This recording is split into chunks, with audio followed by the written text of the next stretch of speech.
పోరాటం చేసి ధర్మ పోరాటం చేసి మళ్ళీ కేసీఆర్ తెలంగాణ గడ్డ ఇది, తెలంగాణ ప్రజలకి పిడికిలెత్తే అధికారం ఉంటుందని చెప్పి మళ్ళీ ధర్నా చౌకని సాధించుకున్నాం మనం. ఈ ధర్నా చౌకలో ఇవాళ మనకు ధర్నాకు పర్మిషన్ ఇచ్చిండు. పర్మిషన్ కూడా పోలీసు వాళ్ళు ఇవ్వలే, పర్మిషన్ బాజాప్తా మా హక్కు ఇది అని చెప్పి కోర్టుకు పోయి పర్మిషన్ తెచ్చుకున్నాం. మనం కోర్టుకు పోయి పర్మిషన్ తెచ్చుకున్నాం. ఇవాళ ఆ పర్మిషన్ కూడా ఎంతమందికి ఇచ్చిండు? 500 మందికే ఇస్తారట. నీ అబ్బ జాగిరా కేసీఆర్.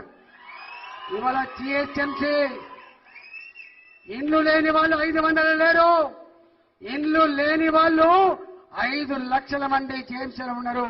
వాళ్ళందరూ కూడా తల్లి వచ్చేటువంటి ఆస్కారం ఉంటుంది.